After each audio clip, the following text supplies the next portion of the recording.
설계도 절반이 소실된 8,600억짜리 최첨단 전투함, 복원 불가 판정이 내려졌던 그 순간 세계 최고를 자랑하던 미 해군 기술자들도 포기한 함선을 한국에 보냈습니다. 어차피 실패할 것이라는 비웃음과 함께요. 60일이라는 최후 통첩, 성공하지 못하면 군수 수리지정국 후보 자격 박탈. 미국은 이미 실패를 예상했습니다. 하지만 그들은 몰랐습니다. 한국의 장인들에게는 설계도보다 더 정확한 것이 있다는 사실을. 60년대 조선소에서 시작해 30년간 손끝에 새겨진 기억, 첨단 AI도 풀지 못한 문제를 푼 비밀의 기술. 미 해군 감찰관은 자신의 눈을 의심했습니다. 이건 기술 복원이 아니라 국가 신뢰의 복원입니다. 조용한 한국 기술자의 손이 세계 최강대국의 오만함을 뒤집은 그 순간의 이야기가 지금 시작됩니다. 그 전에 1초 만에 누를 수 있는 좋아요와 구독 버튼을 꾹 눌러주신다면 영상 제작에 큰 힘이 됩니다. 그럼 바로 시작하겠습니다. 저는 남중국해 작전 해역에 흔들리는 함교에 서 있었습니다. 퇴역을 넉 달 앞둔 미 해군 중령 콜먼 맥콜럼이죠. 30년의 군 생활이 저를 냉철하게 만들었어요. 그날의 사고는 모든 것을 바꿔놓았습니다. 전투 지원함 파생 실험 플랫폼 배에서 갑작스러운 폭발음이 들렸죠. 순간 함교가 격렬하게 흔들렸어요. 배의 심장이 멎는 소리가 들리는 것 같았습니다. 상황 보고 제 목소리가 긴장감 속에 메아리쳤지만 대답은 없었어요. 비상등만이 붉게 깜빡이는 가운데 저는 어두운 계단을 통해 아래층으로 내려갔습니다. 냉각 계통이 완전히 파괴되고 추진 시스템이 멈춘 상태였죠. 함내에 가득 찬 연기와 비명소리가 공포를 증폭시켰어요. 통신실로 향하는 길은 마치 지옥의 입구 같았습니다. 열린 문 너머로 보이는 광경에 저는 숨을 멈췄죠. 한 명의 사망자와 3명의 중상자가 있었어요. 저는 무전기를 집어들고 구조 신호를 보냈습니다. 내 손이 떨리는 것을 느꼈죠. 마지막 임무에서 이런 비극을 마주하게 될 줄은 상상도 못했어요. 이틀 후 본부의 평가는 차갑기만 했습니다. 회의실 테이블 위에 놓인 보고서의 결론이 눈에 들어왔어요. 설계도 일부 유실, 디지털화 불가, 복원 불가, 폐기 또는 전시용 전환 권고. 그 보고서를 읽으며 저는 씁쓸한 미소를 지었어요. 30년 군 생활의 마지막이 이렇게 실패로 끝나는구나 싶었죠. 곧 퇴역할 제게 이런 상처는 필요 없었습니다. 하지만 바로 그때 한 장의 외교 문서가 회의실에 들어왔어요. 그 내용이 모든 것을 바꿨죠. 이 함정을 한국에 이관하여 복원 역량 평가 및 군수 수리 지정국 후보 평가 대상으로 삼는다. 단 60일 내 복원 실패 시 후보국 자격 박탈. 한국. 제 인생의 마지막 임무가 왜 한국인지 이해할 수 없었어요. 스펙트럼 반대편에 있는 나라에 우리 함선을 맡긴다고? 미국에서도 불가능하다고 판단한 복원을 한국이 해낼 수 있을 거라고 누가 생각한단 말입니까? 하지만 명령은 명령이죠. 다음 날 회의에서 감찰단장 윌슨 중령이 팀을 소개했습니다. 맥콜럼 중령.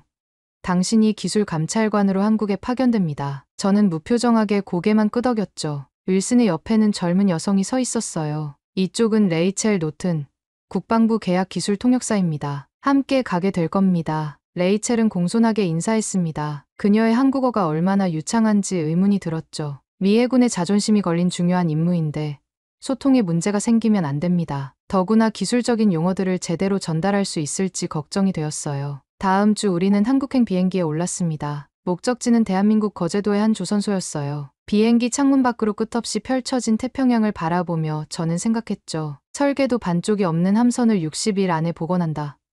말도 안 되는 도전이에요. 설마 저들이 해낼 리 없겠죠. 비행기 창문에 비친 제 얼굴에는 의심과 회의감이 가득했습니다. 아직은 몰랐어요. 이 임무가 제 군 생활의 마지막이자 가장 큰 변화를 가져올 것이라는 사실을요. 저는 거제도의 민간 조선소에 도착했습니다. 이곳이 앞으로 60일 동안 제 임무의 현장이 될 거예요. 레이첼과 함께 걸으며 주변을 살폈죠. 정부와 방산 관계자의 요청으로 이 작업은 철저히 비공개로 진행된다고 합니다. 대형 복원동 안으로 들어서자 그 웅장한 크기에 놀랐어요. 눈앞에 펼쳐진 공간은 마치 거대한 산업 대성당 같았습니다. 천장이 보이지 않을 정도로 높고 크레인과 각종 장비들이 질서정연하게 배치되어 있었죠. 그리고 그곳에 우리의 함선이 있었습니다. 거대한 철제 괴물처럼 선체가 반쯤 물 위에 떠 있었어요. 남중국해에서 마지막으로 봤을 때보다 훨씬 처참해 보였죠. 부서진 선체, 뜯겨나간 외장재, 그을린 통신탑, 모든 것이 복원 불가능을 외치고 있는 것 같았습니다. 레이첼이 제 생각을 읽기라도 한 듯 말했어요. 오늘 한국 측 대표 기술자들이 도착할 예정입니다. 이미 기초 자료는 전달받았다고 하네요. 저는 고개를 끄덕이며 손목시계를 확인했습니다. 정확히 오전 10시. 그때 복원동 입구에서 두 명의 남성이 걸어 들어왔어요. 한 명은 30대 중반으로 보이는 젊은 남성. 또 한 명은 예순이 훌쩍 넘어 보이는 노인이었죠. 젊은 남성은 정장 차림에 태블릿을 들고 있었고 노인은 소박한 작업복 차림이었습니다. 레이첼이 먼저 다가가 한국어로 인사했어요. 그녀의 한국어 발음이 생각보다 자연스러워서 놀랐습니다. 젊은 남성이 영어로 대답했죠. 표정은 차분했지만 그의 눈빛에서 날카로운 지성이 느껴졌어요. 레이첼은 그들을 저희에게 소개했습니다. 이쪽은 박재훈 씨. 한국 측 수석 엔지니어입니다. 공대 출신으로 최신 디지털 보건 기술 전문가라고 해요. 그리고 이분은 박동식 씨. 박재훈 씨의 아버지이자 장인 출신 수리 기술자라고 하네요. 거의 50년 경력의 베테랑이시랍니다. 저는 의례적인 인사를 건넸어요. 윌슨도 고개를 숙여 인사했습니다. 박재훈은 또렷한 표정으로 저를 마주 보았죠. 그의 아버지 박동식은 말없이 함선만 바라보고 있었습니다. 그의 시선은 마치 함선의 상태를 스캔하는 것처럼 느껴졌어요. 윌슨 중령이 회의실로 우리를 안내했습니다. 테이블 위에는 함선의 손상 보고서와 설계도 일부가 펼쳐져 있었어요. 금속 테이블 위에 놓인 종이들이 형광등 빛에 반사되어 눈부셨죠. 윌슨은 곧바로 본론을 꺼냈습니다. 설계도는 없습니다. 정확히 말하면 반쪽만 존재합니다. 디지털화가 불가능한 상태예요. 복원은 사실상 불가능하다고 본부는 판단했습니다. 레이첼이 유창하게 통역하자 박재훈은 조용히 웃으며 말했어요. 그의 영어는 기대보다 유창했습니다. 그래서 한국에 보내신 거겠죠. 저는 그의 자신감에 눈썹을 치켜 올렸어요. 무슨 근거로 이렇게 확신하는지 이해할 수 없었습니다. 윌슨은 회의적인 표정으로 계속해서 브리핑을 이어갔죠. 60일이라는 시간은 변경 불가능합니다. 그 안에 복원이 완료되지 않으면 프로젝트는 실패로 간주됩니다. 그리고 군수 수리 지정국 후보 자격도 박탈될 거예요. 박재훈이 통역을 기다리지 않고 영어로 대답했어요. 이해합니다. 내일부터 작업을 시작하겠습니다. 필요한 장비는 모두 준비되어 있나요? 회의가 끝나고 모두가 자리를 떠날 때 저는 박동식이 함선 쪽으로 걸어가는 것을 발견했습니다. 그는 손상된 함선의 표면을 손으로 쓰다듬었어요. 그의 손가락이 상처받은 금속 위를 지나가는 모습이 묘하게 장인의 그것처럼 느껴졌죠. 그의 시선에는 제가 이해할 수 없는 무언가가 있었습니다. 레이첼이 다가와 낮은 목소리로 말했어요. 박동식 씨는 한국 조선업의 전설이라고 합니다. 설계도 없이도 배를 만들 수 있다고 하네요. 손끝의 기억이라는 것을 믿는 분이랍니다. 저는 코웃음을 쳤어요. 설계도 없이 이 복잡한 함선을 복원한다고? 불가능합니다. 하지만 그의 눈빛에서 읽은 자신감은 저를 불편하게 만들었죠. 이건 분명 불가능한 임무예요. 하지만 왠지 모르게 제 확신이 조금씩 흔들리기 시작했습니다. 저는 다음 날 아침 일찍 복원동에 도착했습니다. 박재훈이 이미 작업 테이블 앞에서 무언가를 하고 있었어요. 그의 앞에는 대형 스크린이 펼쳐져 있었죠. 레이첼이 제게 설명했습니다. 복원용 인공지능 시스템을 가동 중이라고 해요. K-심코어라는 프로그램이랍니다. 저는 호기심에 가까이 다가갔어요. 화면에는 함선의 3차원 모형이 회전하고 있었습니다. 박재훈이 제 존재를 알아차리고 고개를 돌렸죠. 맥콜럼 중령님, 초기 분석을 시작했습니다. 그의 말을 레이첼이 통역했어요. 저는 묵묵히 지켜보기로 했습니다. 박재훈의 손가락이 화면 위를 춤추듯 움직였죠. 그때 박동식이 조용히 들어왔어요. 아들이 일하는 모습을 거리를 두고 지켜보았습니다. 인공지능 시스템은 함선의 손상 부위를 하나씩 분석하기 시작했어요. 빨간색으로 표시된 구역이 점점 늘어났죠. 데이터가 실시간으로 처리되며 화면 한쪽에 결과값이 나타났습니다. 출력부 전력 손실 62%, 냉각 개통, 내부 관류 순환 망실, 주요 부품 도면 누락률 43%. 이 수치들은 우리가 예상했던 것보다 훨씬 심각했어요. 박재훈의 얼굴이 굳어졌습니다. 레이첼이 제게 설명했어요. 인공지능이 복원 확률을 계산 중이라고 합니다. 화면에 최종 결과가 나타났습니다. 박재훈이 레이첼에게 무언가를 말했고 레이첼이 통역했어요. 복원 비권장, 오류 발생 확률 79%. 윌슨 중령이 그때 들어와 상황을 물었습니다. 저는 미해군 측 보고서에 써야 할 내용을 생각하며 대답했어요. 인공지능 기반 예측상, 재생 불가, 복원 시도는 무의미, 시간 낭비라는 평도 있음. 박재훈의 표정이 어두워졌습니다. 그는 레이첼을 통해 저에게 물었어요. 그래서 포기하시겠습니까? 저는 어깨를 으쓱했죠. 이미 알고 있던 결과였으니까요. 미국의 최첨단 기술로도 불가능한 것을 한국에서 해낼 수 있을 거라 기대하지 않았습니다. 하지만 그때 예상치 못한 일이 벌어졌어요. 박동식이 조용히 걸어와 벽에 종이 한 장을 붙였습니다. 수작업으로 그린 도면이었죠. 저는 자세히 살펴보았어요. 함선의 냉각 시스템 라인 스케치였습니다. 놀라울 정도로 정교했죠. 박동식이 말했고 레이첼이 통역했어요. 1991년에 직접 깔았던 관입니다. 손이 기억합니다. 저는 의심스러운 눈으로 그를 바라보았습니다. 어떻게 30년 전 작업을 기억한다는 겁니까? 그것도 설계도도 없이.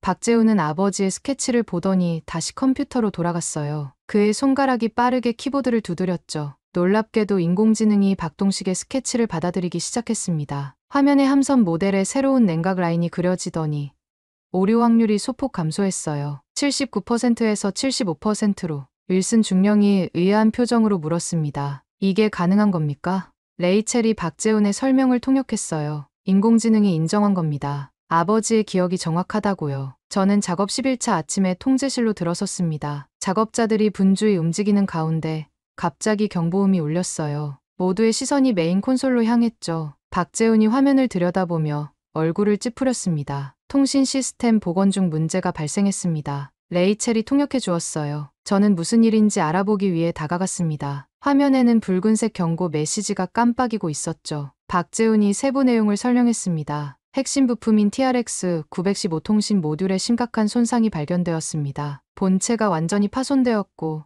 설계도는 찾을 수 없어요. 이 부품 없이는 통신 시스템 복원이 불가능합니다. 윌슨 중령이 들어와 상황을 파악한 뒤 차가운 목소리로 말했습니다. TRX-915는 1994년에 한 번 생산 후 단종된 부품입니다. 남아있는 재고도 없어요. 미 해군 독자 규격 부품이라 대체품도 존재하지 않습니다. 이걸 못 만들면 프로젝트는 중단될 겁니다. 윌슨의 목소리에서 은근한 만족감이 느껴졌습니다. 마치 예상했던 실패를 확인한 듯한 어조였죠. 저도 묘한 승리감을 느꼈어요. 결국 불가능한 임무였군요. 예상대로였죠. 그런데 박재훈의 표정이 바뀌었어요. 무언가 떠올린 듯했습니다. 잠시만요. 확인해 볼 것이 있습니다. 박재훈은 태블릿을 들고 서둘러 나갔어요. 우리는 어리둥절한 채로 남겨졌죠. 레이첼이 저를 향해 작은 목소리로 말했습니다. 뭔가 생각이 난 모양이에요. 어제부터 옛날 기록들을 뒤지고 있었거든요. 저는 의미 없는 시도라고 생각했지만 그저 기다릴 수밖에 없었습니다. 3시간이 지났을까요? 박재훈이 다시 나타났어요. 놀랍게도 그의 얼굴에는 미소가 번져 있었습니다. 찾았습니다. 1980년대 한국 조선 기술자들이 외주 작업으로 만든 수출용 설계 기록, 보관소에서 중요한 문서를 발견했어요. 레이첼이 통역해 주었고 저는 믿기지 않는 표정으로 물었어요. 그게 무슨 의미입니까? 박재훈이 태블릿을 펼쳐 보여주었어요. 노란 바탕에 오래된 설계 문서가 디스플레이에 뜨자 윌슨 중령이 눈을 크게 떴습니다. 이건 C91 증폭 소자 조립도라고 불리던 문건입니다. 구조가 TRX-915와 96% 일치해요. 일종의 프로토타입 같은 겁니다. 윌슨 중령이 태블릿을 빼앗듯 가져가 문서를 자세히 살펴보았습니다. 그의 눈빛이 의심과 당혹감으로 가득 찼어요. 이런 게 어떻게 있는 겁니까? 이건 극비 군사 기술이었습니다. 박재훈이 침착하게 설명했어요. 이 기록은 한때 국방기술 아카이브와 공동 연계된 설계, 시범 사업의 일부였습니다. 80년대 후반에서 90년대 초반, 한국의 기술자들이 미국 군함의 일부 부품 설계에 참여했던 증거예요. 그때 박동식이 조용히 다가와 태블릿의 문서를 바라보았어요. 그의 주름진 얼굴에 이상한 빛이 어렸습니다. 그리고 놀라운 말을 했죠. 그거 내가 깎은 겁니다. 미국 기술이 아니라 한국 기술이 같다가 이름만 바꾼 겁니다. 레이첼이 통역하자마자 윌슨 중령의 얼굴이 붉어졌어요. 그는 강하게 부정했습니다. 불가능합니다. 이건 미 해군의 독자 기술입니다. 어떤 외국 기술자가 관여했다는 기록도 없습니다. 박동식은 담담하게 태블릿을 가리키며 말했어요. 여기 내 이름은 없지. 하지만 내 손끝에는 그 기억이 남아있다. 감찰단은 침묵에 빠졌습니다. 저는 충격에 휩싸였어요. 미 해군의 핵심 통신 모듈이 한국 기술자들의 손에서 탄생했다고? 이 늙은 장인의 손에서. 이해할 수 없었죠. 윌슨이 낮은 목소리로 말했습니다. 이건 확인이 필요한 사항입니다. 본부에 보고해야겠습니다. 저는 말없이 부품과 설계도를 번갈아 보았어요. 미국인으로서 제 자존심은 상처받았지만 공학자로서의 호기심이 피어올랐습니다. 설마 박동식이 30년 전의 기억만으로 이 부품을 다시 만들 수 있을까요? 그런 기적이 가능할까요? 저는 이틀 동안 재가공 부품 제작 과정을 지켜보았습니다. 박재훈과 그의 팀은 TRX 915의 복원에 필요한 합금이 단종되었다는 사실을 발견했어요. 첨단 인공지능 시스템을 동원해 대체 소재를 탐색하기 시작했죠. 인장 강도 1.8배 높은 KS강을 사용하려 합니다. 국내에서 독자 개발한 금속인데 원래 합금보다 내구성이 훨씬 뛰어날 겁니다. 박재훈의 자신감 넘치는 설명을 레이첼이 통역해 주었어요. 저는 회의적이었지만 그들의 발상은 창의적이라고 인정할 수밖에 없었습니다. 박재훈이 오축 CNC 가공기를 프로그래밍하기 시작했고 3D 열화상 모니터링 시스템이 가동되었어요. 밤새 전력을 쏟아부으며 작업이 진행되었죠. 그러나 결과는 실패였어요. 정밀도가 부족합니다. 오차범위 0.35mm로 기준치를 초과했어요. KS강의 열전도율이 기존 합금과 17% 차이가 나서 기계 가공에 한계가 있습니다. 박재훈의 얼굴이 어두워졌습니다. 그는 아버지에게 도움을 청하길 거부하는 듯했어요. 대신 더 첨단 기술로 접근하려 했죠. 7나노 정밀 스캐닝으로 다시 시도하겠습니다. AI 알고리즘을 재조정하면 그때 박동식이 아들의 말을 잘랐습니다. 그 쇳덩이는 내 기계로는 안 된다. 손이 필요하다. 두 사람 사이에 긴장감이 감돌았어요. 첨단 기술과 전통 장인 정신의 충돌이었죠. 박재훈이 강하게 반박했습니다. 아버지, 지금은 21세기입니다. 0.01mm 단위의 정밀도가 필요해요. 손으로는 불가능합니다. 너의 기계가 포기한 것을 내 손은 할 수 있다. 팀원들이 어색하게 지켜보는 가운데 두 사람의 대립은 계속되었어요. 윌슨 중령이 저에게 속삭였습니다. 가족 문제인가요? 저는 그저 어깨를 으쓱했죠. 하지만 이건 단순한 가족 문제가 아니었습니다. 두 세대의 기술 철학 충돌이었어요. 마침내 레이첼이 중재에 나섰습니다. 두 분의 방식을 결합하면 어떨까요? 박재훈 씨의 AI 시스템으로 기본 설계와 1차 가공을 하고 박동식 님의 수작업으로 마무리하는 거예요. 침묵이 흘렀고 결국 박재훈이 고개를 끄덕였어요. 시도해 보겠습니다. 다음 날 하이브리드 공정이 시작되었습니다. 박재훈의 시스템이 KS강 블록을 950도로 가열하며 1차 가공을 마쳤어요. 그 후 박동식이 40년 된 수공구들을 꺼내 들었죠. 그의 손가락이 금속 표면을 느끼며 미세한 오차를 보정했습니다. 여기 0.08mm 오차가 있다. 이건 열응력 때문이야. 저는 그 과정을 가까이서 지켜보았어요. 놀랍게도 박동식은 측정 도구 없이도 오차를 감지했습니다. 그의 손끝 감각이 0.01mm 단위의 정밀도를 가진 것 같았어요. 12시간 후 부품이 완성되었습니다. 테스트 결과가 화면에 떠올랐어요. 오차 범위 0.01mm, 원 부품 대비 내구성 112%, 작동 온도 안정성 10%, 진동 저항 지수 2.4배 향상.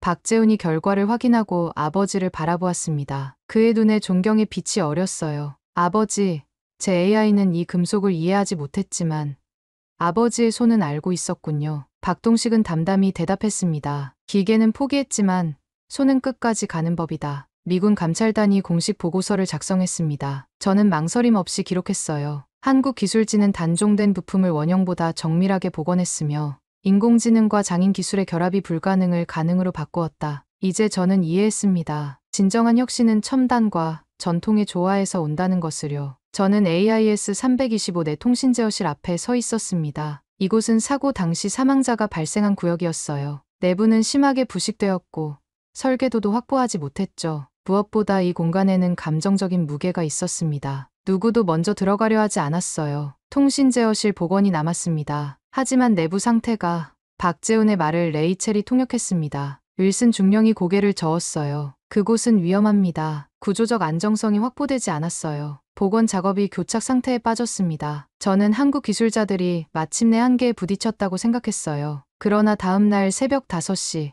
기대하지 않은 광경을 목격했습니다. 박동식이 청소용 헬멧을 쓰고 통신제어실로 향하고 있었어요. 저는 급히 그를 따라갔습니다. 위험합니다. 들어가지 마세요. 레이첼이 통역했지만 박동식은 이미 반쯤 문을 열고 있었어요. 저는 그를 막으려 했지만 그의 단호한 눈빛에 멈출 수밖에 없었습니다. 왜 들어가십니까? 위험하다고요. 박동식은 잠시 멈춰 답했습니다. 그래서 내가 들어가는 거다. 그는 망설임 없이 안으로 들어갔어요. 저는 레이첼과 함께 밖에서 초조하게 기다렸습니다. 30분이 지났을까? 박동식의 목소리가 들렸어요. 배선 구조 확인했다. 장비 가져오라고 해. 박재훈이 도착했고 두 사람은 함께 작업을 시작했습니다. 아버지와 아들이 손을 맞잡고 통신제어실 내부를 복원하는 모습이 감동적이었어요. 그때 레이첼이 저에게 말했습니다. 그 안엔 2023년에 죽은 미국인이 있었어요. 보통 사람이라면 손대고 싶지 않았을 텐데.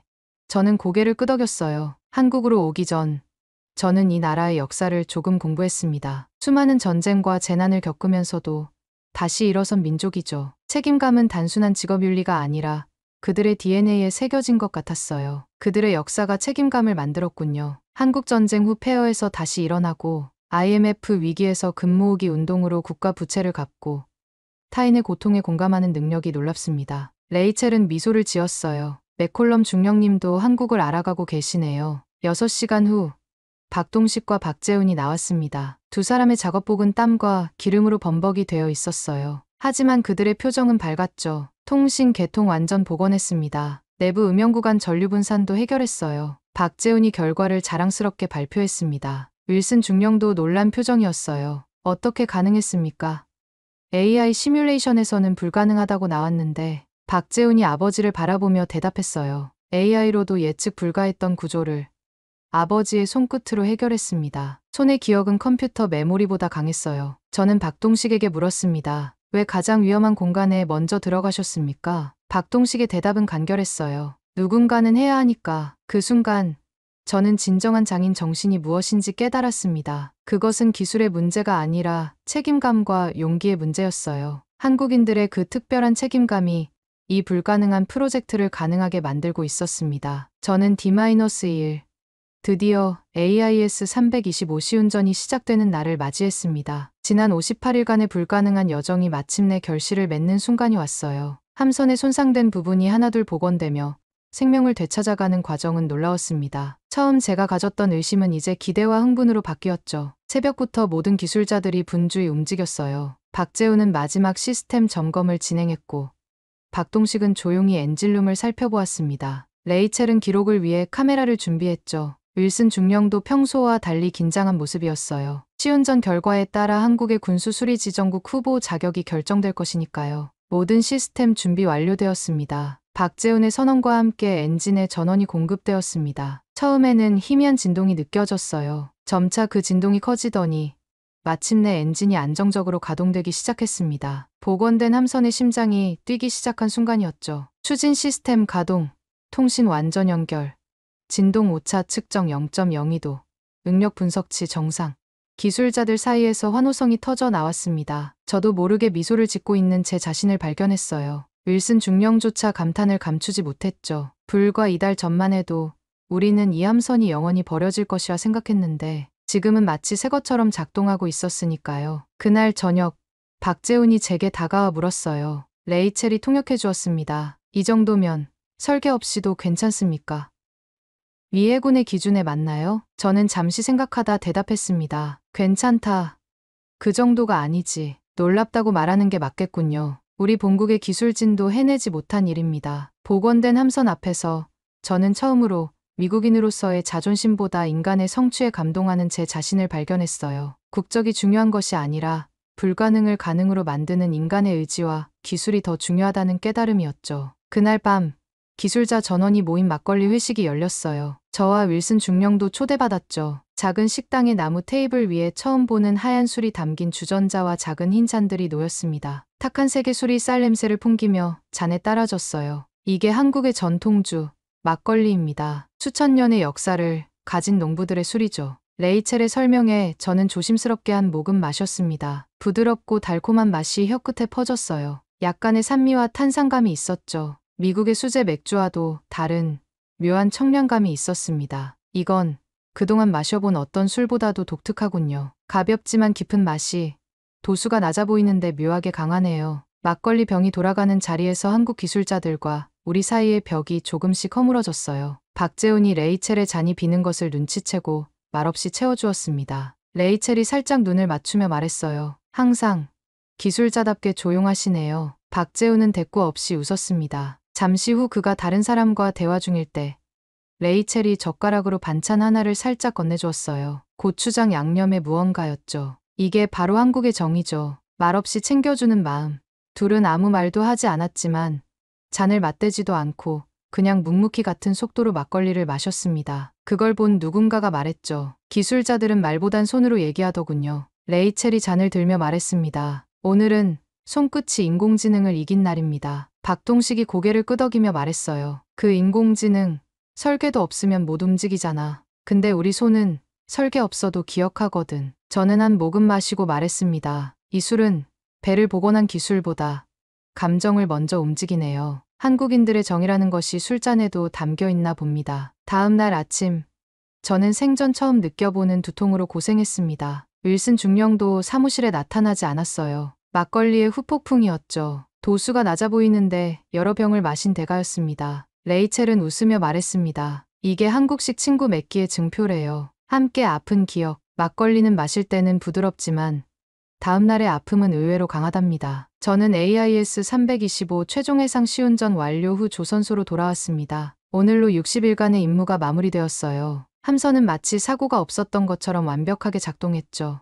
모든 수치가 기대 이상이었습니다. 급선회 테스트 완료, 엔진 응답 시간 2.9초, 통신 라인 실시간 응답률 100%, 시스템 안정화 전 구역 완료. 박재훈이 발표하는 결과를 들으며 저는 제 귀를 의심했어요. 불가능하다고 여겼던 일이 현실이 되었습니다. 윌슨 중령은 본부에 최종 보고서를 전송했죠. AIS 325 복원 프로젝트 평가 A등급, 한국 기술진, 60일 내 설계도 50% 유실 상태 복원 완수, 정식 태평양 전력군 수리 지정국 지위 부여 결정. 레이첼이 제게 말했습니다. 이제 미국은 손 대신 신뢰를 넘겨야죠. 저는 고개를 끄덕였어요. 그동안의 한국에서의 경험이 머릿속을 스쳐 지나갔습니다. 처음 도착했을 때의 의심과 불신, 점차 발견한 한국 기술자들의 놀라운 역량, 그리고 지금의 감동까지. 2달이라는 짧은 시간 동안 제 세계관이 완전히 바뀌었어요. 그날 밤, 박동식은 조선소 사우나 앞에서 조용히 앉아 있었습니다. 기술자들이 씻고 나와 막걸리 한 병을 건넸어요. 반찬 도시락도 있었죠. 김치, 멸치볶음, 계란말이, 소박하지만 정성이 담긴 음식들이었습니다. 저는 그들을 바라보며 중얼거렸어요. 이 나라 사람들은 배만 고치는 게 아니라 서로를 존중하면서 고치더군요. 윌슨 중령이 제 옆에 앉았습니다. 미국으로 돌아가면 뭐 할 계획입니까? 퇴역까지 4개월 남았죠? 저는 잠시 생각에 잠겼어요. 한국에서 보낸 시간이 제 안에 깊은 인상을 남겼습니다. 북적이는 시장의 활기, 기술자들의 진지한 눈빛, 막걸리의 달콤한 맛, 그리고 무엇보다 손과 정신의 조화로 불가능을 가능케 하는 그 정신.